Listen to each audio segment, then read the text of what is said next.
Episode 180 of the TV Dudes podcast, recorded April 25th, 2018. We'd rather be at Avengers Infinity War.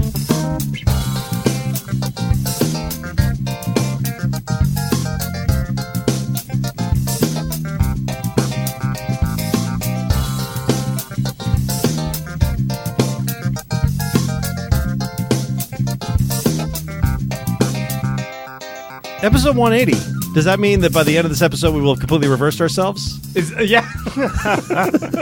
It's kind of a landmark number. We're going to change our position on Infinity War. Be like, yeah, it wasn't actually that good. We'd rather be here recording about TV. Yes, exactly. Even though we haven't seen it yet, we feel like as we talked, the Avengers, actually, the friends we made along the way. Aw, that's so corny. Get out of our room. Just leave. Stop that. We don't want you here now.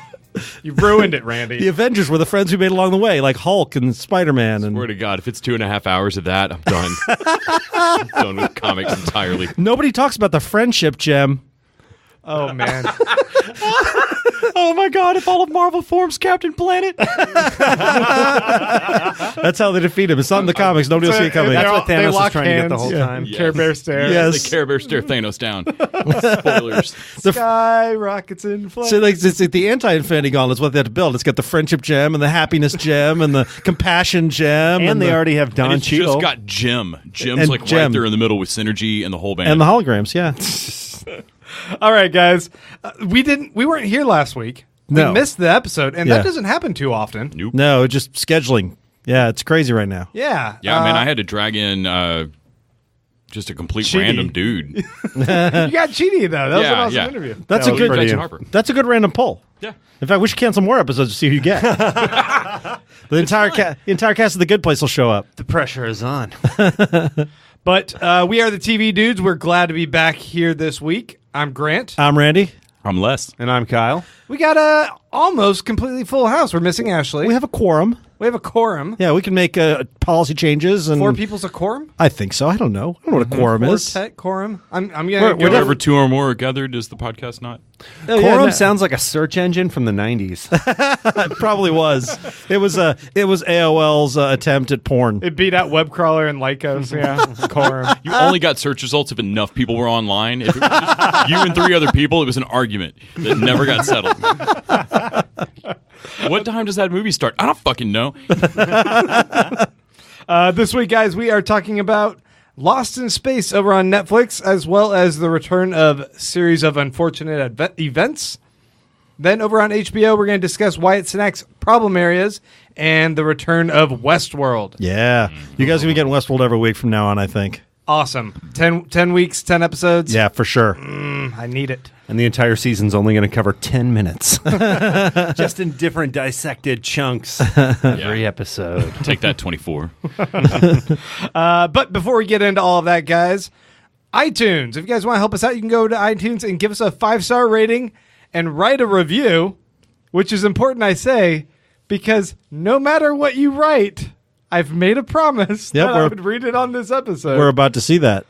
And sometimes that fucks me over. Especially when you do another podcast, people are making private jokes over from it. People are making private jokes about my beer podcast that I do called The Beerists. And this one comes to us from M. Leet Ninja. The title says, "This show is so good, but Grant... ... shaking my head." And the write-up says, "This show is on point and never afraid to speak their mind about any show they watch. From the well-known to the possibly unknown, these guys are willing to give it a shot. However, let's talk about the monster known only as baby-punching Aboriginal Slayer Grant Davis. Fuck. The Slayer of Life with either his hands or terrible puns must be stopped before he turns his sights on this land. Check out the Beerists for the true story of this beast. Please stop Grant 2019. I'll admit, when I first read that, I read it as Aboriginal Slaver. Different. Very different. And it really, I still hated you. Yeah, it would be terrible. It was really bad either way. It's It bad. was just a different bad. There are running jokes on the Beerist made at my expense. Uh-huh. They aren't made by me. No. They're made at my expense. So basically, it's just is this kind of like if you got the gas joke where you just kind of want to strangle somebody? Yeah. Okay. Yeah. But it's cool. Thank you for the review. But we got 5 stars. We got 5 stars. And I mean, whoever did it is clearly a hacker.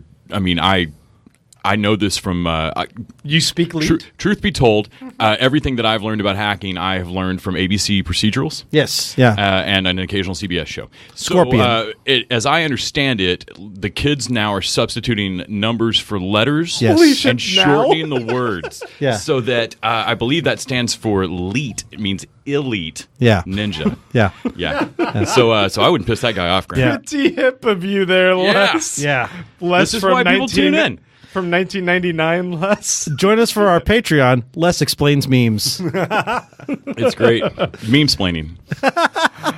Another way you guys can help us out is go to patreon.com/TV Dudes. There you can make a per episode pledge. Give us $1 or $2 an episode, Or 100, whatever you want to do. You can big ball it if you want. No problem there. $1. Give us $1. And if we don't post an episode like we did in last week, no charge. And we only charge for our main episodes. We also do additional content, like Les has been recording all these interviews. No charge on those. So Les is just not making any money off of that. Just doing them for the fun of it. The kindness of his heart. In his defense, the celebrities aren't making money either off that, except for just selling their shows. No, I thought Les was paying them all $1,000 every interview. Is that not? How were we supposed to do it, Kyle? They don't do it for dirty free. dealings, Man, maybe? we had a meeting about this. You could have spoken up. I'm out. Like, It's a very expensive hobby you found. It really is. it's like, no, honey, it's just podcasting. I'm just not going to cost me shit. They'll reimburse me. And as always, guys, we want to remind you that we are proud members of the Permanent Record Network. Permanent record.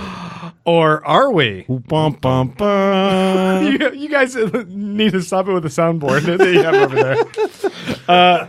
But we are actually changing our network name. We're doing a little bit of a rebrand, and we're moving over to the Electric Sweater Network. Electric sweater. I don't like that. Electric No. sweater. Hopefully, I'm not jumping the gun on announcing this. We need to rebrand. We need Yeah. to if we're gonna rebrand. We need a tagline. All right.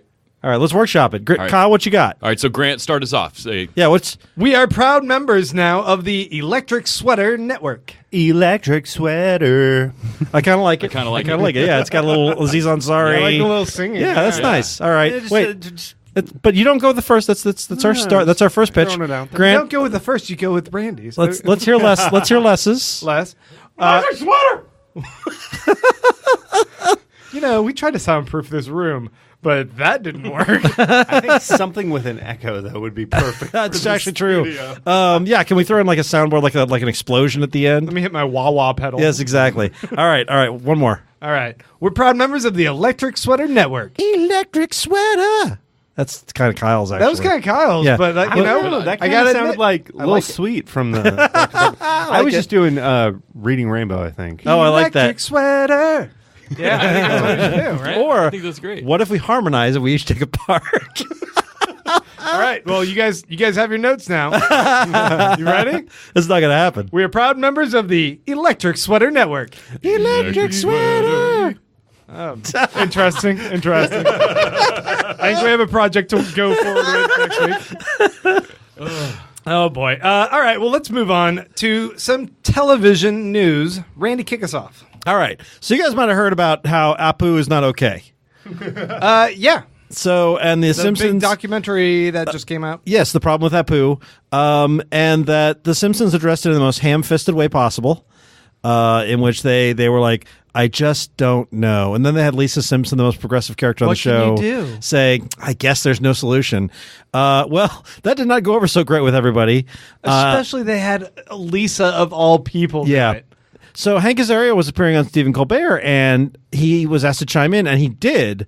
And he basically said that he said, my eyes have been open. I think we should listen to the people from South Asian people, Indian people in this country. He says, I never wanted to be people be punished by this.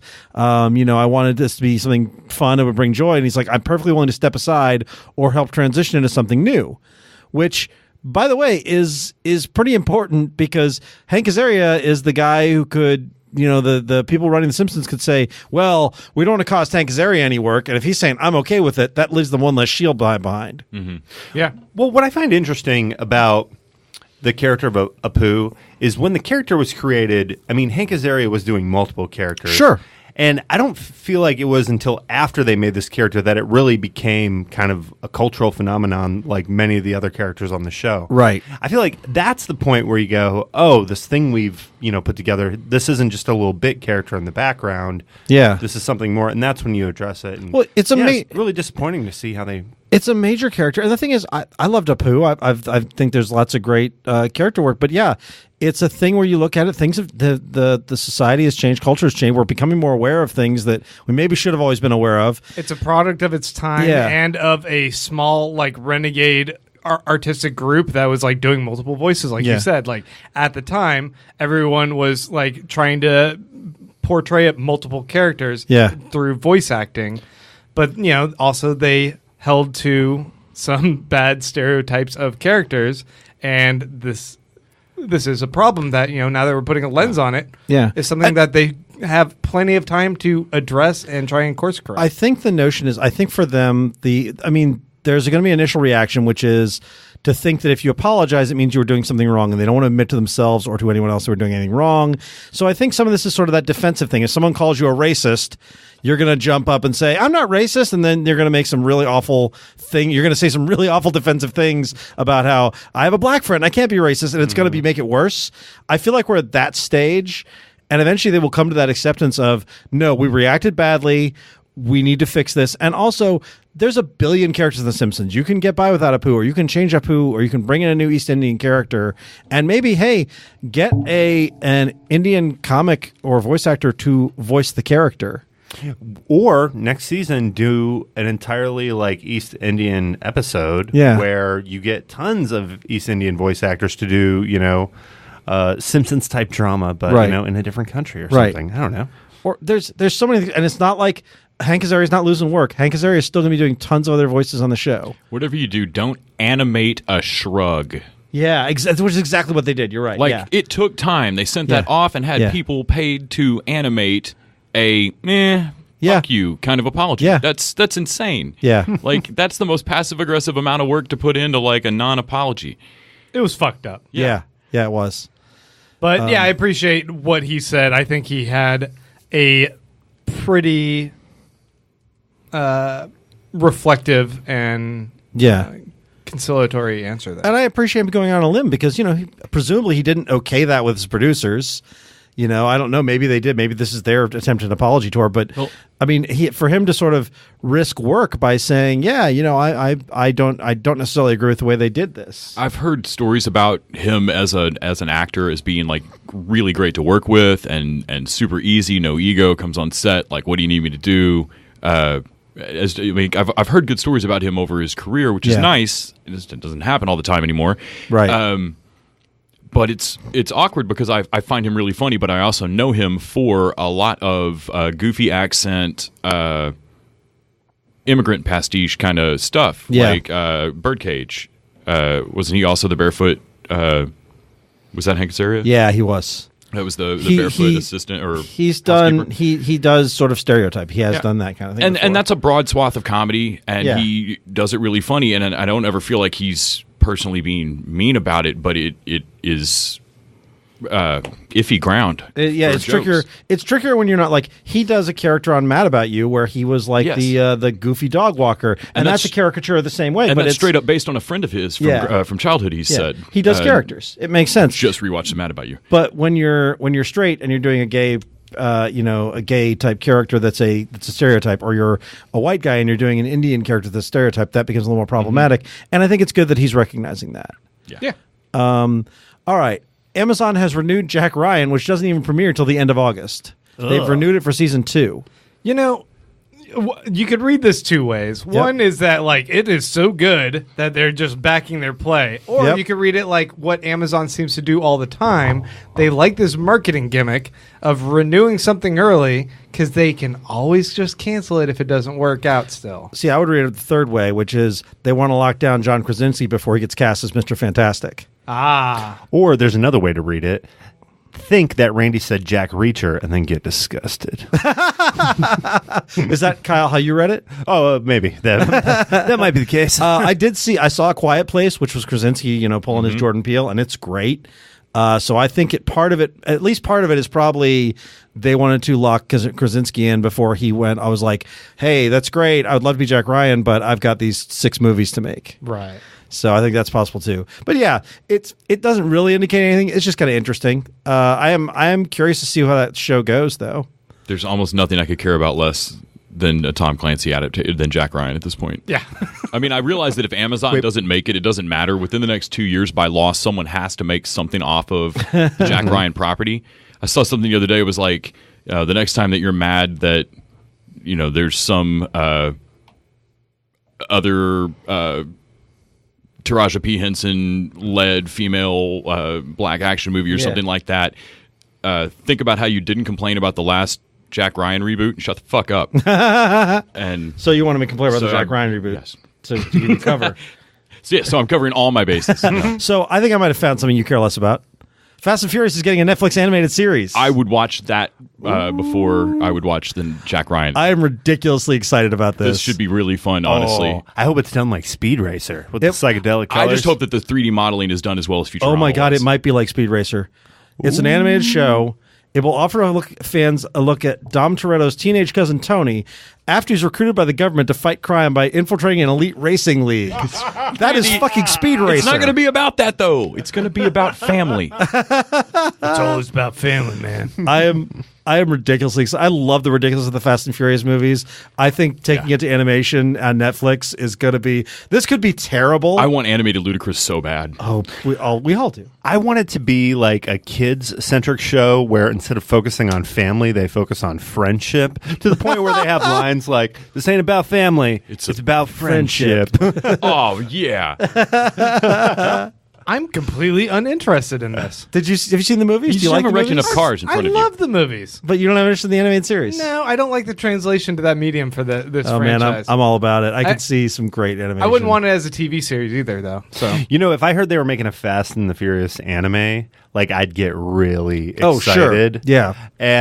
But yeah, I'm kind of in the same boat with you. Like this, if they made it a puppet show, I might check it out. Oh shit, Jerry Anderson with real Fast cars. and the Furious, like Joe 90 this shit out, like Thunderbirds or Go. Yeah, I would watch that. Right? Look, that could be good. Super Marionation. I'm not saying that wouldn't be better, because obviously that would be better. But I'm kind of excited about the Netflix, and anime would be better too. Like we're gonna get the least version of the animated series. But I kind of love the idea of them doing Speed Racer, but with Fast and the Furious. We shall see. We shall see. Yeah. All right. Bruce Campbell has confirmed he has officially retired as Ash. This was all over my Facebook page. People were very upset that they canceled the show that a lot of people weren't watching. Ash vs. Evil Dead. It got 3 seasons, guys. 3 seasons. I saw a weird amount of hate against Stand Against Evil as well, which is also canceled. So I'm pretty sure not been renewed, and has nothing to do with this. Dead. What was great though is that I saw a bunch of Stand Against Evil podcast fan pages that just retweeted the hate tweets. I was like, yes, yeah. Hey, people are hating you. They're talking about you. Exactly. Mm-hmm. What's interesting is that Bruce Campbell has said he's retiring the character. Basically, he's like, I'm done. I'm not going to play Ash anymore. I think that's a signal to the fans that he wants you to shut the fuck up. Yeah. He's telling you to get a life. Or he's being dramatic. Like, I'm just done playing this.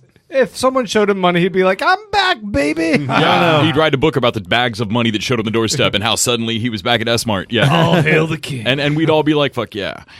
I don't know. There's a big fan push like for Netflix to rescue the show or something. And I'm like, guys, no, rescue terriers. I think Scott Weinberg, somebody on Twitter had pointed out that like, you guys are super mad about the ending of 3 seasons of a show that in any justifiable world previous in our lives, you'd have got 6 one episodes. episode. Yeah. Like one made for TV movie not picked up. Yep. I can't believe we got 3 movies and 3 seasons out of this shit. Yeah, we're so spoiled.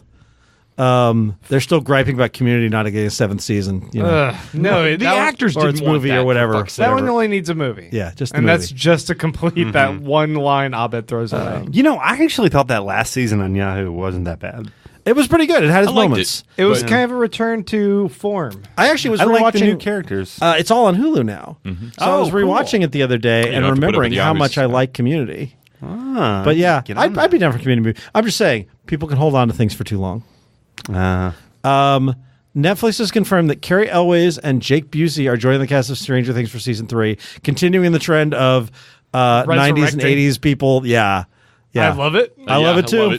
I love it. I love Jake Busey. Elways is playing the mayor. He's playing Mayor Klein, and Busey is playing a character known as Bruce. Teeth. His name is Teeth. It's gotta be Teeth. Man, who knew Gary Busey's teeth were like the strongest gene in his whole body? Yeah. Pass that shit on. Now, here's the question. Why not bring in Gary Busey as long as you're bringing in Jake? Just for something.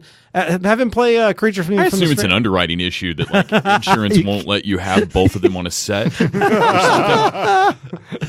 remember that show, the like I'm with Busey? Yes. Where they just stuck that kid, like the documentary kid with the camera just went and hung out with Gary Busey for... That guy knew what he was getting into. Man, it's off the rails. Because Busey doesn't have a driver's license, but he does. Like, he ends up basically chauffeuring Busey from crazy to crazy. Yeah. Wow. I did not see this. That's one of the better things about Entourage was when they brought in Gary Busey, and he played crazy. All right. This is Just Here for Less. Les, you want to pour one out for Hulu's The Path, which has been canceled after 3 seasons? All right. I loved The Path. I thought it was a... cool series that just got weirder and weirder and weirder, and I'm behind on season 3, and apparently I should have been watching it week to week and screaming about it because it's dead now. But as of today, Handmaid's Tale is back on. That's true. So we can be depressed by that show. Oh yeah. So here's the question: with The Path going 3 seasons and Ash vs. Evil Dead going 3 seasons, they can only save one. Maybe Netflix will pick up The Path. Can we just have them save neither of them? Maybe they'll just uncancel The Killing again. Can you imagine? Like, the one thing Netflix needs is just another show. Yeah, poor Netflix. I know there's nothing to watch. What I'm seeing here is lacking 2 seasons from Terriers. I agree. How? I mean, if everything by Netflix law by television law now gets 3 seasons, no matter what. Where's our season 2 and 3 of Middleman too? Mm-hmm. Hell, give me season 2 and 3 Lights Out. There's lots of shows that need seasons 2 and 3. Oh, God. Lights Out didn't. Yeah, it doesn't need season 2. That's ridiculous. That was actually a good ending. Anyway, all right, one last story. And this is a story that's been going around. It's a weird one. This has been building for years now. Les said this first on Facebook, and I totally agree with him. It's like there's no reason that a story that's titled "Smallville star Allison Mack arrested in connection to a sex cult case" that shouldn't make me sad, but it just does. Yeah. So Allison Mack was part of a sex cult. Allison Mack, who was that annoying character from Smallville Chloe, that I didn't like. That was their Willow. She was a good character. Their audience but no, she was not from the comics, and you either liked Allison Mack or you hated her. I liked her. I did not like her, and I always suspected that she would go on to worse things. I never would have imagined this. She was the female recruiter of other women into a sex cult where they were branded and owned by men. It is as fucked up as you think it is. Not only that, she was like married to the woman who played Chief Tyrrell's wife, Callie, on Battlestar Galactica for some kind of legal thing to bring her into the cult. She apparently brought in a couple other. Remember, Kristen Crook from Smallville was a member briefly. She straight ruined a fuckload of people's lives. Yeah. I have a tweet here from Grant in 2008. It says, "I hate this character Chloe. I'm sure that in probably about like 10 years she's going to be arrested for being part of a sex cult. Sad." That's weird. Yeah, I wrote that. You were so prescient. Yeah. Yeah. That's my thing. A little back in the day buffet. I knew about that. Did not know about Trump. You didn't see that one I coming. had one thing I could warn people about. It was Allison Mack. Yeah. That call on my part.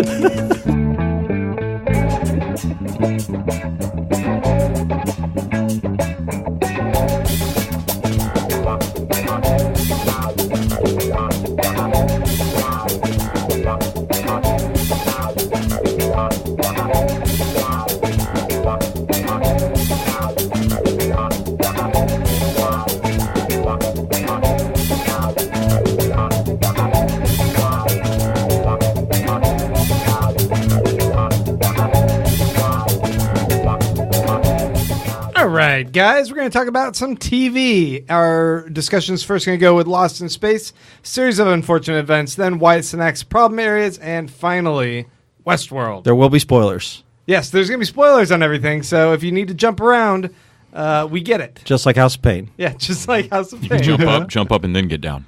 Lost in Space is now rebooted over on Netflix, and it's taking and adapting a lot of the favorite little gimmicks and stuff from the show from, what was that, the 60s? Yeah, it was the 60s. I never watched the original Lost in Space. Me neither, but I'm aware of it, obviously, but I gathered from my friends that it was more comedic than anything else. it just seemed cheeseball. Yeah, it seemed a little bit more hokey, kind of like when you think of old Star Trek versus current Star Trek. Yeah. And I also didn't dig on Swiss Family Robinson when I was a kid. Oh, me neither. You know what's funny is when I thought of like old Lost in Space, I never really made the Swiss Family Robinson connection. Yeah. And then watching this new one, Shannon's like, "Oh, they're like Swiss Family Robinson." I mean, that's exactly yeah. They're named Robinson. The family's they're named the Robinson Robinson. family in space. Yeah, that's still, But they're not yeah. Swiss that we know of. Boom. But, and then there was that 90s movie Meet the Robinsons. that starred Yes. Lost in Space that starred Joey as their security chief. Yeah, and he had the man in the iron mask get up for like 5 minutes and shot some spiders. It was a terrible, Yeah, terrible the evil movie. Iron Man was there. I saw that. Yeah, I saw that movie in the theater. And then when you bought a DVD player, you got like 5 movies, and that was one of them. So everybody who bought a DVD player that year got Lost in Space. That was the first movie I ever saw in one of those theaters with the stadium seating. Remember when theaters used to all be flat? Yep. If you sat in the back, you were just in the back. Yeah, my first one was Small Soldiers. Oh, yeah. Weird that I remember my first stadium seating movie. So the thing for me is this. What I'm saying is there were 2 lead-ups to this. There was sort of a campy 60s TV show.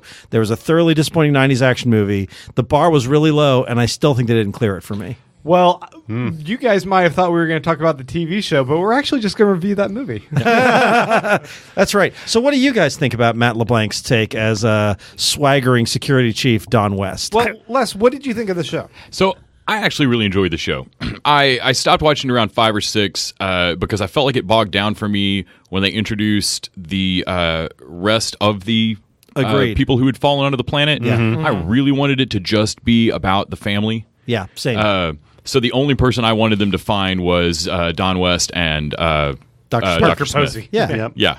I agree. I thought that was a weird misstep. I really hate. I mean, I like the son of the not elected, like basically the loser of the colony's election is the one that survives, and like down on the planet with them. And I hate his fucking character, and I don't give a shit about any of his stupid politic bullshit. Yeah. Like I really don't care about anytime the that group dynamic stuff is just like anytime the Robinsons have to put any effort or any screen time into the group's plan, I don't care. And I want them to let those people fucking die and go off and do their own cool thing. Did you get to the part where he tried to fuck him over? No. So I think 5 or 6 is where I am. Listening to you. So I'm looking. I mean, you're right there. There's a lot about the series that I really dug, and I didn't expect really to dig it at all. Like that pilot was strong, loved the pilot. Yeah. I have a friend that actually Really? thought the pilot was really slow, but the show built for him, and I was like, I thought the pilot was awesome. It had the kind of science nerd realness that I really dug. I mean, I realized that the plot overall, there's a lot of shit that doesn't make any sense. The getting the magnesium. But I love the magnesium thing. Yeah. Yeah. I love the thing. I would have liked about 20 minutes less of getting there. I thought the pilot was so slow, and I thought the show never got any quicker. I thought the pacing was so slow on this. Show. Yeah, I really dug it. I thought I really like the survivalist aspect too, Yeah. about how they were kind of creating these death traps for themselves, and we were watching them, figure out how to it get out. kept happening, right? And it felt kind of like The Martian. And I was really I wanted it impressed to with the lean into pacing. Martian scienciness of like teaching these kids to, like, for the first time I was actually stoked about a Swiss Family Robinson setup where I was going to watch these people have to learn to live here. Yeah. And honestly, since the previous space version of it never grabbed me and the Swiss Family Robinson version of it never grabbed me, I was really surprised. Yeah. And then they It's just added all like these the other people survival and I thing. went, oh, it's a survivalist show about people I don't like. I like the survivalist idea because I love The Martian, but The Martian is about a smart guy making the best of a bad situation. This was about smart people making dumb decisions at every turn, and that's what kept getting them in danger. That drove me crazy. They did a couple of those, yeah. Well, I mean, I don't know. I didn't feel like everything was like a dumb decision. I thought it was like terrible happenstance, like especially in that first episode. Like shit started happening. It started I thought raining. I felt like it was a pretty good stack up of like, all right, so you solved this, but you still got to solve this, and it only bought you this much time. And like, I felt like their problems were going to chain up. It kind of surprised me when it didn't just continue. Or didn't seem like it was just going to continue to be a show about the stack up of these survivalist problems. And how they introduced the robot. I really dug the robot. I think MacGuffinTron 3000. I also really thought it was going to... I didn't like the initial design of it when I saw the photos. Yeah, but it's kind of cool. And I'm like so fascinated looking at the face. You know what's smart about that design is that they are able to use just really simple blue screen on the front of whoever's wearing this suit. It's a person. To make it look like you can actually see through it, and it changes the whole weight of it. Mm-hmm. It's a super easy trick, but it totally gives this thing more life. Yeah. I like that it's I like its physicality of transforming itself. I like the twist of finding out that it has a role in the initial accident. That was interesting. Or all of that. Like, I'm interested where they're going with that. And the casting of Parker Posey was just fucking fantastic. So I think for me, I think Parker Posey's great, but I don't think she's given a lot to do, and I felt like she was a little too mustache twirly evil. Like she's more like just off. 6 episodes in, I need something Dr. more. Dr. Smith literally is mustache twirly. I need a better definition of what she's doing and why she's doing it. Here's the problem with Parker Posey being in this, all right? This show could be so much more, but at the end of the day, it wants to appeal to maybe not a family audience, but an audience that wants to feel family-ish. Like, it won't go... Like, Parker Posey isn't, like, fucking multiple characters, which could totally happen. Like, if she's supposed to be this manipulative, screws with everybody's head, she's having sex with Mr. and Mrs. Robinson, you know? Yeah. Like, that's what you kind of expect in something like this, but it never gets there. The danger never gets there. She is darkly manipulative, but you're right, it doesn't... She is meaner than the show. No lie, in the last episode... Literally, there's a scene where she ties Will up, and he's like got a gag in his mouth, and is like sitting there in the cargo bay, just like this is the 1960s or whenever that original show came out, right? And it literally is like the twirly mustached villain move. I think one of the things that bugged me about the show is that it feels like they subverted it every turn they want to subvert. So like the Robinson family, Will Robinson's a genius, but he's got social anxiety. The parents are on the verge of divorce. Don West is a smuggler, and there's every single thing is a subversion of the original, and I'm like, at one point, did you just decide you were like going to go to the Battlestar Galactica? Let's go as dark as possible, but they don't quite commit to the bit. Yeah. Like, I don't ever feel like anybody's in any real danger. And if you're going to do that, if you're going to do the darker, realistic, there's all the family could come apart, I need to feel like the moments when the family comes together are earned, which I don't. And I feel like the danger is real, which I don't. Like, I hate to say it, but they should have let the daughter drown in the first episode if they wanted me to take this seriously. What? Wow. Yeah. I feel like they got close enough with that. Well, shows don't have to be that heavy in order to... I don't agree with like that being the template for where modern television has to go. No, it has to be that risky in order to be. But here's the thing: don't put their lives in danger every other episode. Like even towards the end of the season, there are several times where, but they do it in a way where it's like, I know you're not going to kill off two of the main characters. There's no stakes. That's what I needed was stakes. I mean, I think I can accept a show where my main cast is going to survive, but I'm going to see the peril, and I can be intrigued by how they navigate escaping it. I think they could have killed off more of their redcoats. They got tons of those lying around. That's true. I felt like they got close enough with the daughter's danger in the pilot for a pilot episode. I do feel, and I haven't finished out the season, but I do feel like a character like West, you could have brought fully into the family across a season and then killed. And that would have been more than a red shirt, but less than one of the kids, and that would have kept the stakes up because it is a survival show, and you are going to have to put them in danger more than you can kill characters. Yeah. I don't need everybody to die. I need someone of consequence to die in a surprising way, for me, so that I know there's peril, so that they might be willing to kill characters or off. Make the stakes like something different than we're dying. Like maybe it's. For the episodes I've seen, the stakes all worked for me. I feel like it took the pressure cooker off of the family dynamic to introduce more people. I also agree with that. I thought that was a mistake. Because they subverted so many things, because of the very believable tension for me between Widow Parker and young John C. Reilly. It's not that actor's name, Toby something, but Toby my Stevens. God, his Toby Stevens' American accent is young John C. Reilly, and Widow Parker from. I do love Molly Parker. I'm sorry, Widow Garrett from Widow Garrett. from Deadwood. Yep. I really bought their marriage issues, and I really bought her control personality versus his military training, and I liked the kids and how she had done something shady to get the family on there, and the whole setup of like I liked a lot of what they've subverted, but it added up to so much that they needed to work out that Dr. Smith and Don West were that's the maximum outsiders that you could add to that dynamic for me. Well, and you're talking about that story right there. What also made that interesting is how they chose to tell the story in flashback. And it made a lot of sense in those first couple episodes. Like, if you're going to do this kind of bottle story where you just have these characters trapped together, introduce that flashback episode. Well, they kind of use it to slowly undercut High Road from characters sometimes. So like, oh yeah, no, the wife's just great, and he's been off the absentee dad and blah blah blah, and like, she's done some shit too. But by the end of the season, flashbacks are gone like 100%. And I don't know about you guys, but the oldest daughter is biracial. And the entire time you're watching this, you're expecting them to address it in like a piece of dialogue. And when they don't, it seems, maybe this is going to be part of the story, And then in the very last episode, he gives it like he goes, even though she's my stepdaughter, she's more like me every day, something like that. And that's it. Yeah. And it's just like this, and I'm not going to spoil the scene, but they do try to build it up as something more. But if you're going to hand wave it away with dialogue, you could have done that in the first episode. First episode, exactly. Yeah. The longer you let it sit, the more it seems like a thing. I also really like the middle daughter, Penny. I think that she's remarkably funny, and her comic timing is so impressive. I do like the differences in the kids' personalities and how they interact. I liked the sisters. I like both the sisters. I didn't like Will. I thought he was a little stiff. And it's tough to find a kid actor that age. I get it. Well, but and that's such an important character. Yeah, I'm like, in general, all those having kids do great. this same kid next season. Growth spurt, baby. Somehow. My name is William now. He found a cave on the planet that aged him. Well, okay.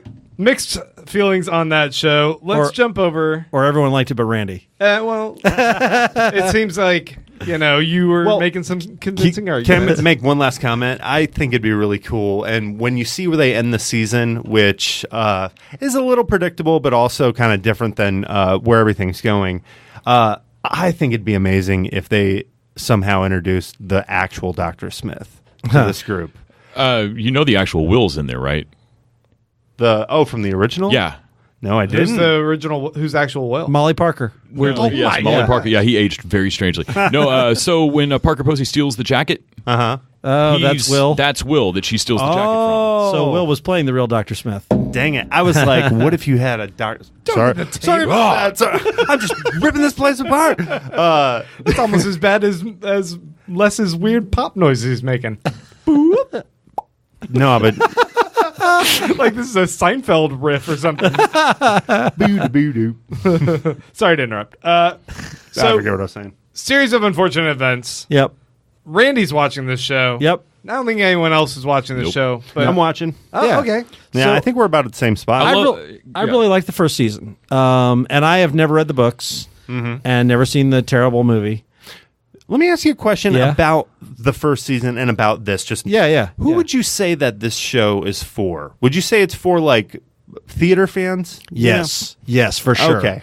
And it's also it's Barry Sonnenfeld, and he has a very specific aesthetic, and I like that aesthetic. Kind of Sweeney Todd-ish. Yes. Tim Burton's old aesthetic. Yeah. And while I like the kids, they actually got really good kid actors, and I love Patrick Warburton as Lemony Snicket making these sort of asides and all this kind of stuff. Yeah. The star of the show in both name and reality is Neil Patrick Harris playing Count Olaf. I thought you were going to say the baby. I love that baby. Oh, the baby's great. Yeah. But Neil Patrick Harris plays a villain who is undeniably evil and wicked, and you don't want him to win, but he's so charming that you can't help but be excited to see him every time he turns up. Well, and it's funny because I'm watching the show and, somebody walks in and I almost felt the need to like explain to him like, no, this is a show about adults being mean to children. Yeah. Like, don't just give it a second. Like, don't think I'm weird. It's actually kind of fun. But no, it's just like Child Abuse, the TV show.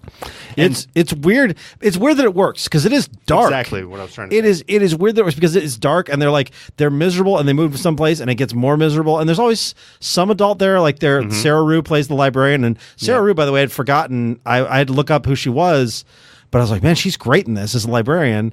And then everyone else around them, whether it's like the obsessed violin playing head of the school, or they're all so, or the little girl who's like so mean to them. They're surrounded by terrible people who hate them for no reason. Yeah, that the comedy, and that's where I feel like it's kind of hard for an average or a novice TV watcher to get into this, because essentially you have the kids, with the exception of the baby, are normal. You know, they're very smart, they're very likable, right? And every episode or every story, they come into contact with somebody else who's likable and normal. Yeah, right? Yeah. But then everybody else is over the top, bizarre. Yeah, yeah. Like the you were talking about the principal of the school. He just wants to play awful violin for everybody, so he just makes them sit through these It's this strange gothic world that reminds me of nothing else of Tim Burton plus Pushing Daisies. Like it's that world, but darker. Like Wes Anderson light, and like you said, Tim Burton. There's a little. I don't see Wes Anderson. Wes Anderson has a sort of a. It's got that whimsy of Pushing Daisies or Wes Anderson. But it doesn't work. It's that everything feels like a fake set. Yes, yeah. It's very designed, symmetrical. Yeah. It feels very arch, which is why Neil Patrick Harris works so well in there. On paper, you could not have made a show more directly aimed at me. I love Tim Burton's old aesthetic. I loved Sonnenfeld's Addams Family movies. I love Wes Anderson. Patrick Warburton's spectacular. Yep. I love Neil Patrick Harris. I hate children. This should be for you. It should just be for me. I have yet to make it through. I've seen 2 episodes. I've seen 1 episode from each season, and I take it back. I watched like 3 of the first season. Interesting. I just don't like the show. I like everyone involved. I should like it. And I find myself at the end of each episode going, I don't care about this. Oh, man. I really like this show. And the only reason I haven't watched more of it is just because it's time pressures. But I also want to say season 2 does introduce Nathan Fillion playing Lemony Snicket's brother. Oh, wait. And Les Snickets? Jacques Snicket. Jacques Snickets. And it's great. And the two of them, they're on the screen together, but they're never interacting because Lemony Snicket is sort of omniscient narrator, and he's talking about his brother, and clearly something happened where the two of them haven't had any time together, but you get the two of them on screen together, and I want more of that. I want Patrick Warburton and Nathan Fillion to do something together. It was funny, the person who watched that first episode with me, we get through the entire episode, and at the end, Count Olaf, he's revealed, it was you the whole time, and she goes, that's Neil Patrick Harris? All right. Let's move on to some HBO shows. So there's a brand new show by Wyatt Cenac called Problem Areas. This is produced by John Oliver. And this is like another informative docuseries news format's show. Different, but it's very John Oliver. It's a deep dive into boring topics. Yeah, and it's deliberately looks like a PBS show. Man, does it. Oh, it looks like a 70s PBS, yeah. And it's like... I love the aesthetic. Yeah, exactly. I love the styling of this. I love the breakdown of format where, he's talking in his little studio about stuff. He'll cut away to people on modest video. Proposal. Yeah, and then, and then they'll cut to a little cartoon, little infomercial, kind of like when John Oliver will be like, and then this. Yep, and he cuts to little panels and back, and I definitely, Randy, you said before the show that you felt like you were doing homework, and I definitely can get that, but. This worked for me. His format, it felt like something between John Oliver and Bill Nye. Yeah. I love the aesthetic. I love Wyatt Cenac, and I like deep dives. I like an informative look at, and what he's talking about is important stuff. Like everything here was good, but it felt kind of dry, and I felt like I was listening to homework. Like Wyatt Cenac's sense of humor is bone dry. I feel like this is very well tailored to a sense of humor in a way that People of Earth was not, though. Yeah. I mean, he has a dry humor. It's too dry for me. I don't know. I felt like he was hitting these jokes, like the visual punctuation and how that jives with his sort of dry humor works for me perfectly. His absolutely stupid fake quote voice is amazing, and I like the little goofy quotes that they'll throw up. I really enjoyed the format and pacing for. I am happy to have a second deep dive show. Like the only problem with John Oliver is that the nation needs twice as much John Oliver, and so if Wyatt Cenac can be a black guy John Oliver, he can go some places that I wanted Larry Widmore to keep going. Yeah, no, I'm glad this show exists. I'm happy I like the format. I'm not sure I can keep watching it because it also the subject matter he's covering is darker and has less of a possible solution than anything John Oliver covers, and I just got depressed watching it. So over the 10 episodes of the first season, I think it was 10. Yeah. He's covering the problems in policing across the nation. He's like doing a lens on different cities as he goes and tackles this episode. Yeah. But he'll also address other issues, like other problem plus policing. Yeah. So he'll do something in the first half where he talks about the problems with chicken bones. Or human shit. And then he'll go into talking about policing again and in different areas and how people are trying to address it, how it's a very tricky subject, and there's not just one simple solution to this, but it's a conversation that needs to be had. And I think how he's able to navigate all of this is pretty fascinating. He does a little bit of side eye, like when people are trying to say their perspective that might undercut what someone's trying to say to put his little slant on it. Man, when he has there's a community organizer that says something great about like the hiring practice in after Philando Castile, like the police changing their hiring practice. And he's like, okay, that guy made a really great point. But if there's one thing I've learned from television, it's that if you want a really great point made by a black guy, you should have a white guy repeat it right afterwards. And he cuts to one of his other guests who says almost the exact same thing. And like the other guest is like a cop from the other side of the argument. And like, that was brilliant, Ryan. Thank you. Or whatever the dude's name was. I think that's the reason this didn't make me laugh, is because it's so real.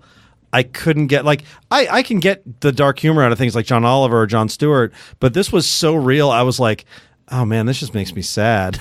This is a deep dive documentary series where I feel like John Oliver's funnier.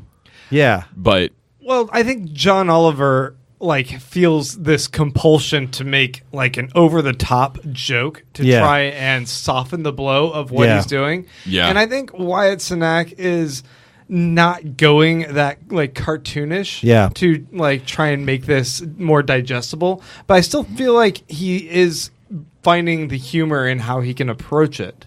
I would love to be I'd love to hear the discussions in the writers' room or when they were originally working this show up, because the decisions about tone had to be almost life or death. I mean, everything from those washed out 70s colors in all the logos to the little round bird or little Mr. Me kind of the logo looks like a PBS logo.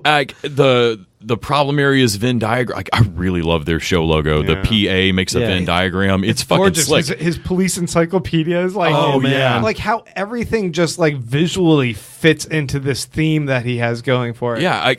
And all of those choices that's a very odd line they're walking, because you're never going to be able to explain this kind of shit to the whole country.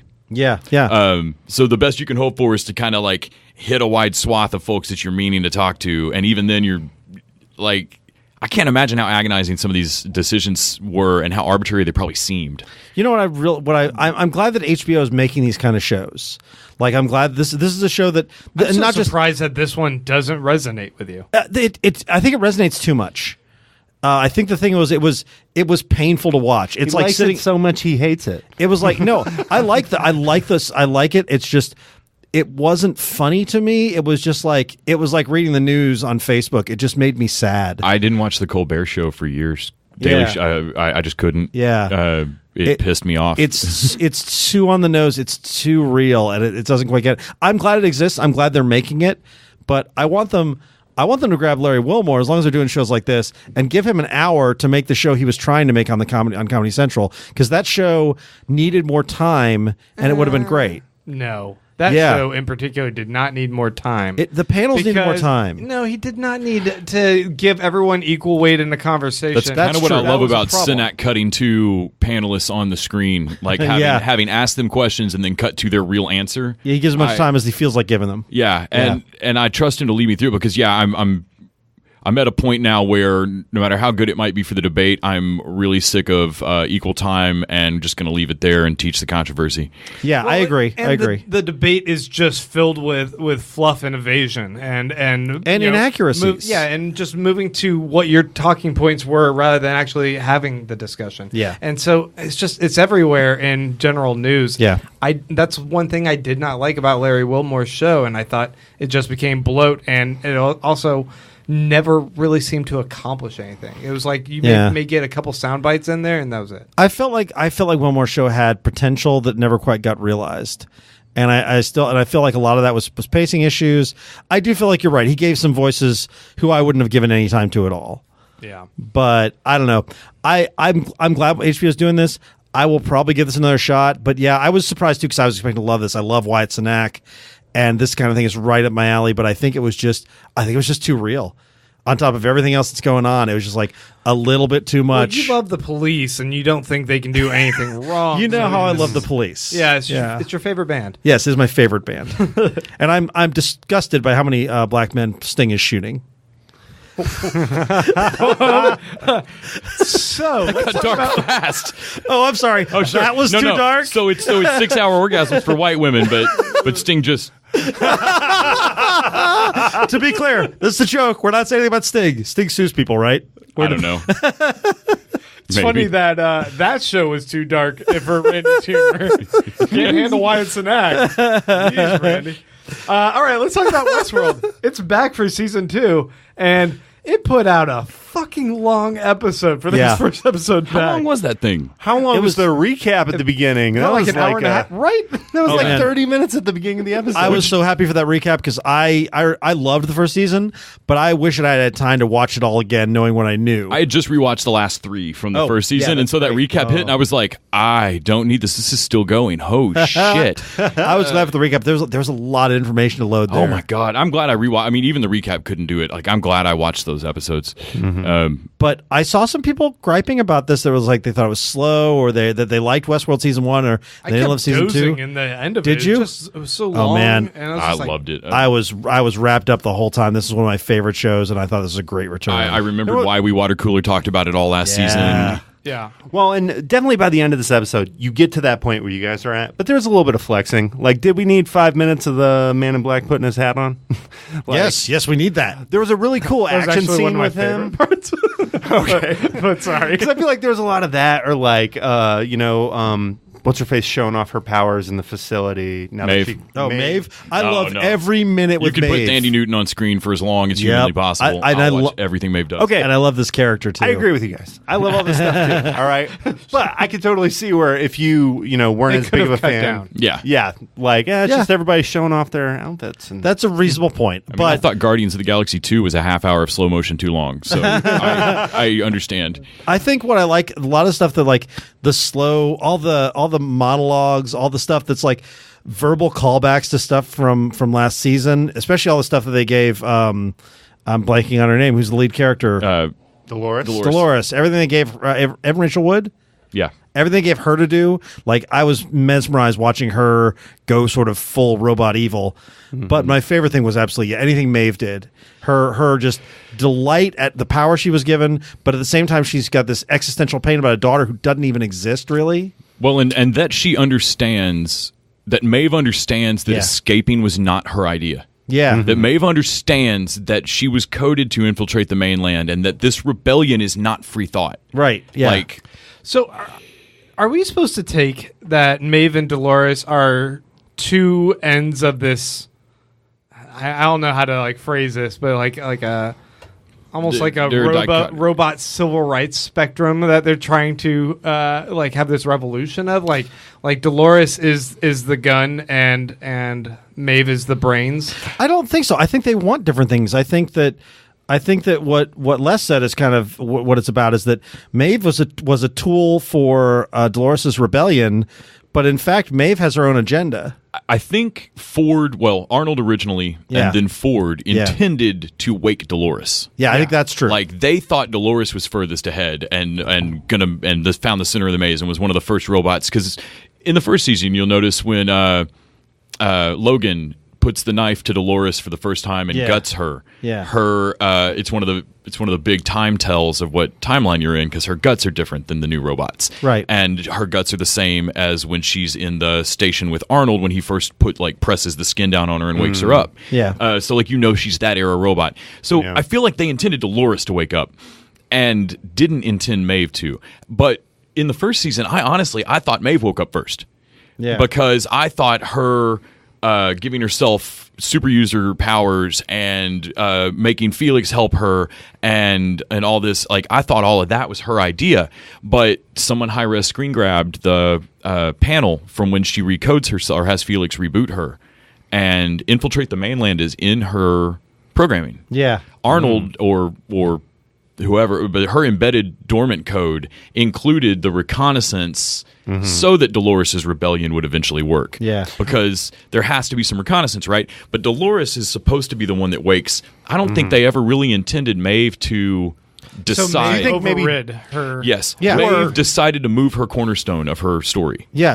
She made her cornerstone a fake thing knowing it's fake. She decided to make that her cornerstone. Yeah. And that is the first true free thought. Yeah, I think you're right. Also, I'm loving this whole thing with Bernard, who he's on the very inside. Like, he is essentially the guy in charge of things right now in a lot of ways, and he knows he's basically a Manchurian candidate.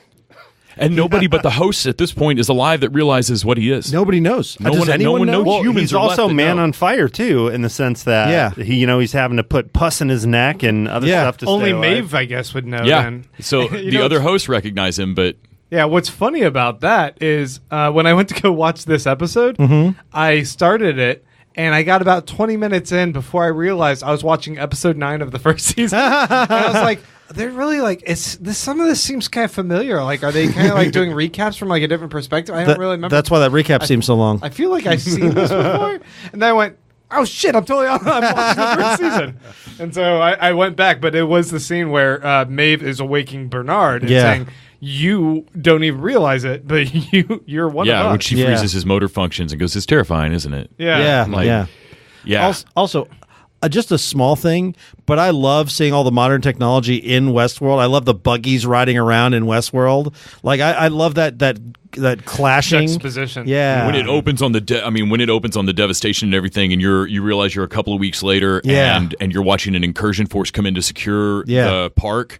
And that juxtaposition of like guys landing on the beach in full military gear from the future, and then it's all an island in the South China Sea or something, and it ruins we find out we don't know where the park is. It's not an alien world like people It's not were an alien world. speculating. It's not been shrunk. It's an island. Yeah. And I love their argument with no. You will get the fuck off this island. Yes. We rent it from China. Shut the fuck up. Yeah, I like that too. That just straight shutdown was great. By the way, you guys caught one of the big things in season 1 that became a thing in season 2 also was that nobody spends this much money just to give rich people a chance to shoot cowboys. It's one thing to the people that come to the park. It's another thing to corporate, but it's another thing entirely. We got that first hint where they said, oh, you're recording people's experiences here? No, we're not having that conversation, Bernard.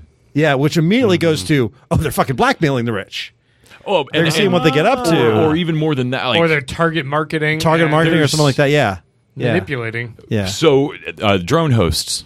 Yeah, drone hosts. Boom. Notable. That can do DNA sniffing, and God help you if it decides you aren't who you say you are, or something like you'll be killed by everything in that. Room. And there's also replacements. That's replacing people with robots that you control. Like they can replace key figures. They've already pulled that trick on us. I mean, they're going to do it again. Yeah.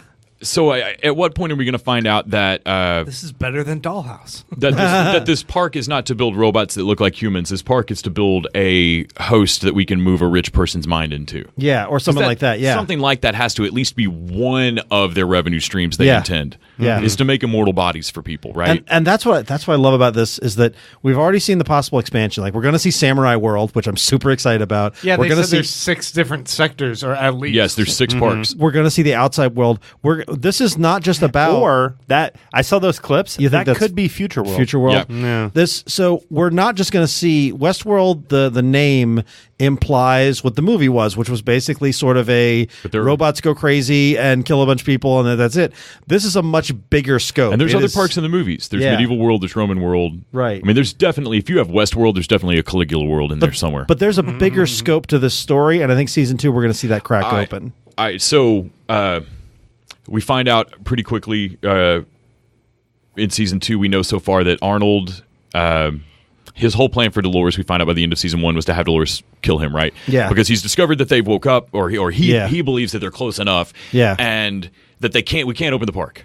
Yeah. And so we know that the buried town that Dolores finds when she's seen the robots learning dancing, that's the training town before they open the park. Right. Right? So she kills the Wyatt scenario. She has Teddy help her. They murder every robot in there. And then Arnold's like, yeah, but they could rebuild all the robots. You got to also kill me. And that's when he puts the music on and she shoots him right there in the street. Right. And to cover that shit up, they bury that whole town. Yeah. Rebuild all the robots, erase Arnold, and move on. And so he rebuilds that town again just to trigger her. So by what we're seeing by the end of season 1 is Ford's guilt for realizing that he was wrong, that Arnold was right, that they was right and wrong. They shouldn't have opened the park. The robots can become alive. Arnold thought that they were ready then, and Ford recognized that they needed the park open because the robots can't be alive without being able to study people, and they need the park to do that. So basically, he makes this guilt-ridden devil's bargain where he keeps the park open for this amount of time while he's long-term working towards repaying Arnold, which is he does by getting himself killed in the exact same manner. Right. Because he feels horrible. Yeah. And he does it in the same town which he's uncovered for this final narrative, which is waking the robots up. Yeah, well, because Ford built the park. I mean, once he knew Ford, everybody thinks that Ford built the park for Delos, for the people, to serve the people. And in fact, no, it's built to serve the robots. Yes, Delos. And we find out that Delos is the only reason actually that the park was able to go ahead and be opened, because Arnold's Gambit would have worked, except they must have already been doing trial runs for initial investors. Yeah. And that's the past that we're seeing with Jimmy Simpson through the whole first season. Speaking of that, I cannot wait for some more Jimmy Simpson this season. I want to see more of the story especially structure. if he's going to be bad this season. Yeah. It's going to be so good. The other small character I want to see more of is Teddy, because Teddy is having conscience issues. Well, and she's fully accepted him now. Like it's about you, Teddy. It's always been about us. Yeah, and he's like, I don't know if I'm good with all this. So I think because Marsters and Teddy was like, he was the hero archetype who was irrelevant, and now we're going to see that sort of hero archetype that's built into him, faced with sort of this violent rebellion, and I think he's going to be kind of a thorn for her. I loved how in season 1 he wasn't the hero for the sake of having a hero in the show. No. He was a hero for the sake of people who want to kick the hero's ass. Yes, yeah. Like, I found that so was a interesting. heel. This good guy cowboy who's designed just to lose every time. Yeah.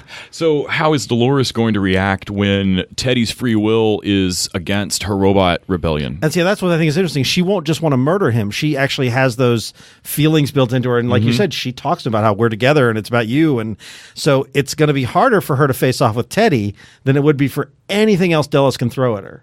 And so we know that Delos... we know that Jimmy Simpson wanted to radically up his investment in it, like when when he has his moment of like really finding himself in the park, like, oh no, we're investing in this, our company, and we know that Ford said after Arnold's thing, if I hadn't had basically an angel investor step up, we wouldn't have been able to open the park, and obviously that's Delos, but in that we learned that park and this whole plan and all the robots and the code, all of that shit existed before Delos threw in a dime. Yeah. And whatever Delos has done with it since has been a constant fight about what they can get out of Ford. I have to wonder if Ford knew the drone host labs were there at all. Yeah, I think it's possible he didn't. I can understand Bernard not knowing, but I really wonder if Ford knew. Or are we going to find shit in there? By the way, I forgot that Tessa Thompson was in this. Oh man, I didn't know who she was at that point. She's great here. Yes, I learned. I learned her after coming back and watching this after Thor. Yeah, it's a whole other thing. Yeah. And so I want to say one thing about the Man in Black. I love the way he survived the massacre under the bodies of other people. That was such a great moment. Oh, yeah. So did you guys catch, and we're going to definitely get into spoiler territory. I think we've already we're well into spoiler territory. But did you catch that when he uses the syringe to kind of temporarily revive himself, that... Dang it, totally just lost my train of thought. That he stops the shaking in his hands, but then later his shaking's back, so he's going to have to like keep re-upping? Oh, no, sorry. Was that Bernard? There was a little thing on there that said, if you do this, or like warning, loss of memory and blackout. Oh, time slip. Yeah, so like the time slip, that's not just kind of their narrative technique. Like we're seeing this from the point of view of Bernard, but Bernard is like he's going through system failure right now. He's losing time. So we're getting like different parts of the story. Like what happens to Maeve when she remembers her kid, as Felix explained in season 1, our memories are fuzzy. It's a huge part of how we track when they were. So that we don't just feel insane all the time when we remember things. But the way the robots work, if they remember something, it's as clear as what's happening right now, and they could slip into their memory like it's hallucination. And so, yeah, his time slip could be fucking crazy. It is remarkable that he has not done something twitchy that hasn't made... I'm amazed he made it off the beach, that Bernard made it off the beach without twitching weird. But here's the thing. That brings us to the end of the episode. Where we see Teddy in the water, and Bernard says, they go, what happened? He goes, I killed them all. So, I think it's very likely that he did do something twitchy, and that he did. We're seeing another big time slip. Yeah. Oh yeah, it's for sure a big time slip, because that thing with the syringe. Yeah. And you got to like pause it. I went and like read a blog article about it afterwards. But no, like you see that it says there like you lapse in memory or whatever, and then they do like a black cut screen. It's like a little jittery, heads up, robot thing, and now he's on the beach, and it looks like no time has passed, but obviously we're seeing him at two different points. Yeah. The show is remarkably smart. And the fact that it has so many layers that different types of viewers can digest it in different ways is just really impressive, and it's very HBO. Hey, can I give a reverse shout out? Shout outs when you call someone out for doing something good. The like associate editor or some high up at like Variety. Did you guys see this? Posted this video review about how Westworld isn't catching on with people because it's too hard to understand. It's basically this whole thing where this reviewer essentially mapped onto his experience onto everyone, that he's like, he doesn't understand Westworld, so to him he thinks it's all a bunch of nonsense. And I'm like, it's really not that hard if you're paying attention. No, if in fact I was about to say, like, if this remarkably is one of the few shows I don't feel like is trolling me with mysteries. Like, and that was a huge point of discussion in season 1, is this show just layering it on and fucking with us? Doesn't have answers, right? I don't feel like it does. Like, I feel like a remarkable amount of stuff has been pretty clearly, I agree, put forward in this story. But how they think this out, and how they must have like, do you write it linearly and then you go back and chop it up and then mix and match to bring out like stuff in the beginning that is going to fuck with the viewer, like with the timeline? Yeah, because some of these things add up like chords. I mean, it just times out so beautifully. But when in rewatching a little bit of this, I was noting that really what I love about it is that it's layering multiple good shows. There is an entire show here about half the corporate board trying to steal the part code and what they want to do with it in the outside world. Like, there's a whole show just about the cigarette smoking corporate board member from the first season who eventually comes to a bad end. Like, there's really just one whole show about that I would watch. Like, the corporate espionage of who Delos is and who's running this shit. You could do all that without taking me into the West. Honestly, I would watch a show just about the company that invented these fucking robots. Separately, you've got just the labs rebuilding. And their stuff, like the fact that Felix feels fucking scared of, and the other guy feel like scared of the other techs. Like, we're lowly shits that are lucky to work here. And so like the weird dynamic of like the competing, we're the smartest brains on the planet ego teams, like that's a cool story. Shannon Woodward's character. Right.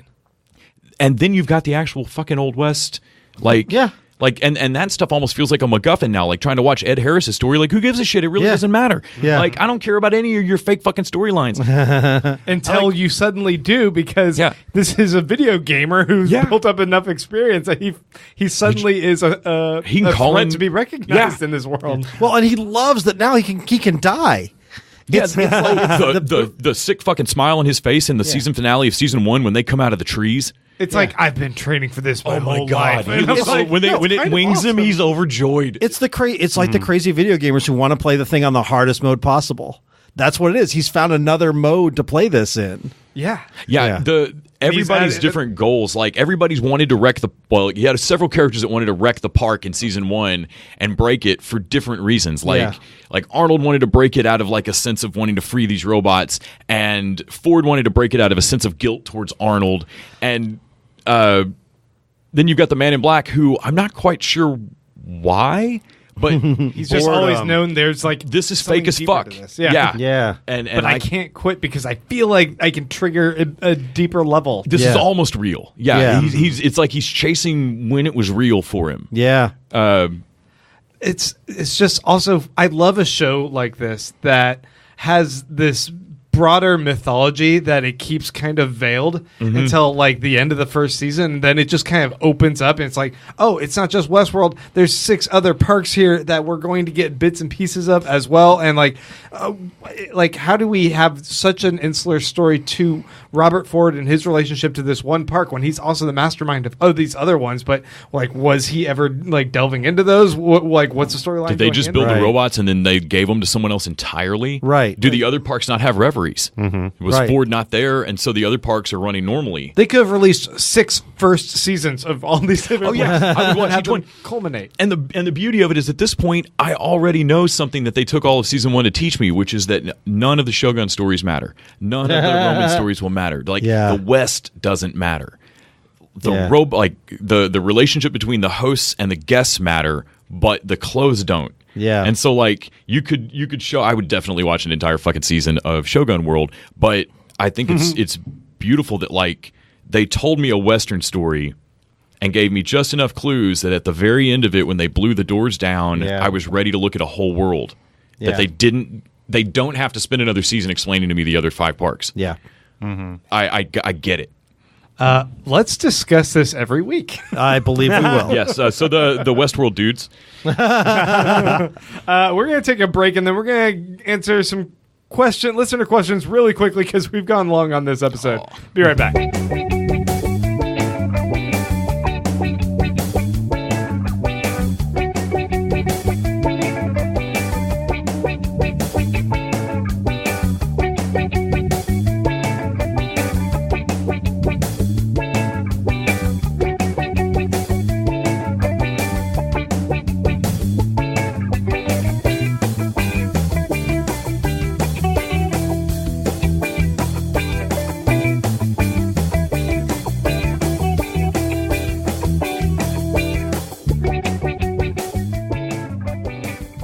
Listener questions once a week. If you guys go to our Facebook page, Randy will put up a post and ask you guys to ask us whatever you want. And we only got a couple questions this week, so luckily we're running long anyway. Yep. First question though comes to us from our buddy Ross Brown, who says, "Did any of you guys finish Black Lightning, and will it be covered on the show?" I have not finished it, but I've been keeping up with it. I think I'm a couple episodes behind. We are going to do what we haven't quite figured out yet, but we're doing sort of a potpourri of shows to close out May, where we're going to talk about stuff we've been watching that maybe didn't quite make our cut, or we haven't talked about in a while. So expect it to show up on my list at the end of the month. Yeah, we'll talk a bit about CW shows in general, but I did watch all of Black Lightning and very much enjoyed it. Oh, I need to catch the end. Jonathan Haptemichael says, "Hi dudes. Westworld's penchant for mystery and non-linear storytelling could lead it to become another Lost. What ridiculous twist or storyline do you want to see in Westworld that would make you go, what the fuck? Like with Lost." Let's talk more about Westworld. No, let's talk about Lost. I almost did this on the previous conversation, but I was like, oh, we got this question coming up. Yeah, so Grant, as the preeminent Lost expert in the room, name like 3 what the fuck moments from Lost that you think we should be aiming for here. Okay, the polar bear in the first episode and the smoke monster. We already got a tiger in a lake, so yeah, we got that. The flash forward, of course, and the island disappearing. The island disappearing. Like some of the first ones I would think of. Donkey wheel and that. So what if somebody decides that the AI is dangerous and nukes the park? Something like that, like some kind of destruction of the park where we end on a season or something where we think, holy shit, they just wiped everything out, and then we have to see what they did. That would be a what the fuck motive. Or if HBO convinced us that they were also done with the show too, they canceled it, and then they did it on April Fool's Day or something like Rick and Morty. Like what? Westworld again? No, the entire island is actually Bottle City of Candor style. Like, everybody who enters the park goes through a shrink ray first, and I like it. Yeah, this is not mine. I think this is a standing fan theory. I like it. That could have held true, I think, until the start of this season, which we now know that island's owned by China. It still could be though, because it could be a mini China. All right, logically, a little China cabinet. I'll explain to you what's happening in Westworld. It's a children of men situation, all right? In a world where sex robots exist, we're now having problems reproducing. So what they're actually trying to do, unlock the consciousness in these robots so they can actually populate the planet, because we can't have sex with each other anymore. We're just having sex with the sex robots. Yeah, these all HBO and then there's something with like show. a penis scanner in like the second to last episode. Yeah, they've already made this show. If our idea is that Robert Ford and Arnold like wanted the robots to take over, is that because they saw something more pure in the robots, or there was something with humanity that this was the next logical leap? Right. That's the question. What if they do a reveal that these guys were like, no, humanity's done. We might as well create our own replacements. Yeah, I'm just kind of curious about that. I don't know. I'm not going to theorize on what they should do. Yeah, this show's so fucking crazy. It always goes above and beyond what I might come up with anyway. Last question comes to us from our buddy Jonathan Huffnagel, who says, welcome back, TV dudes of ours. This week I will break from habit with a fairly straightforward question. I assume that you will be covering the return of The Expanse in the next few weeks. So far, Season 3 has hit the ground running and has become my most anticipated release each week. Keeping with the futuristic space theme this episode already has going for it, what shows set around our modern time would be amazing to have a sort of future space spin-off? Not simply Lost in space, rather... I see what you did there. I didn't catch that when I read it, but I got it now. He says, rather in the way Futurama is like a future timeline of The Simpsons, and if you could choose one character to wake up in the future like Fry, who would you choose and why? I'm just going to get right out of the way. Terriers 2015 or Terriers 2020 or whatever. Like in 2 years. That's right. That was the future when I was a kid. 2300. It's Hank waking up and having a partner with Robo Brit. Really? No. Like of any show? No. I'm just getting the jokes out of the way. That's it. It's done. I've said the Terriers thing. Future cheers. Woody gets himself frozen and wakes up and has to, but the only thing he knows is bar backing, which is a completely not needed skill. So technically, like, he's the manager of this place or like whatever the human functionary job is, but the only thing he ever wants to do is like bar back for this like robot that makes drinks. And yeah. Awesome. How about Fargo in the future, where it's like future Fargo, where they're still out in the middle of the nowhere freezing their asses off, but they got futuristic-looking jackets. That's about it. It's the same and thing. a very small futuristic-looking firearm that doesn't look like it could protect anyone. You guys remember the news radio? I don't know if you watched all this. Les, you probably know the news radio episode where they did the future. Yes. Where they jumped to the future and they did all these kind of space jokes, and it was basically they were running a news station, but it was also a space station. That kind of thing for a sitcom would be great. I'm thinking AP Bio. ABC's AP Bio. You just jump into the future. Glenn Howerton's character gets locked in a freezer or whatever. AP Zeno. Wakes up and has to teach. He has to teach to a bunch of alien kids who he doesn't understand. Yep. AP Zeno. Or it could be a future version of Wings called X-Wings. Man, I'd watch the shit out of X-Wings. Dude, that's pretty awesome. Yeah, that's soundboard. Right? I want Golden Girls, but like everyone is just living forever, and so they're all like 4 hot young ladies. Oh, but no. they're like they've been alive for like thousands of years. I was just imagining like the stretch skin face from like Doctor Who, but like 4 of those living in an apartment. Oh no, they're just all stacked like stacks, like 5 filed really close together. The wacky adventures of them not moving and just bitching at each other. Every once in a while, they date one of the heads in a jar, like from Futurama. I do have one serious one that I would love to see, which is the CW. The obvious future thing is do the damn Legion of Superheroes. They've been teasing us on Supergirl for long enough. I would love to see the 31st Adventure of Superheroes. Yep, I think they could do capes. it. Do the same, given the same sensibilities that they got for Legends of Tomorrow. Unfortunately, this means a Mon-El spin-off show. So if you guys could take one character and just jump them way ahead into the future, who would you take from what show? Charlie Day. Charlie Day? Charlie Day. You put him in the future. Oh, God. Like, to what benefit would Charlie Day? Not the future's benefit. Not the future's benefit, sure. that's for sure. I feel like they made a movie called Idiocracy, or somehow he would be the smartest person in the future. Yeah. I would take what is her name? Bran of Tarth. Brienne of Tarth? Yeah. So I'd bring her to the future and I'd put her in like a veterans clinic where she like works with people who have PTSD and everybody thinks she's crazy because she's like, I fought dragons. See, I think you bring her to that show we didn't watch on Amazon, Good Girls Revolt, and she gives teeth to the Me Too movement. Oh. I love the idea of Brienne of Tarth, like a futuristic her. It's just her in modern times. Yeah. Realizing Woody from Cheers would just be Idiocracy. Like he just said he would be like the smartest, most moral person on the planet. I wouldn't want Kenneth from 30 Rock. Well, they did that. They did that. Yeah. So like take the very end scene of 30 Rock and just give me that show. 300 Rock. Yes. All right, guys, we're going to go ahead and wrap things up there. Thank you once again for checking us out this week, and we will be back next week to talk more shows. I don't think we're going to cancel this time. No, we're not going to cancel. And if we do, they'll bring us back just like The Killing. Yeah. we can't die. We'll petition Netflix to bring the podcast back. Until then, TV Dudes out!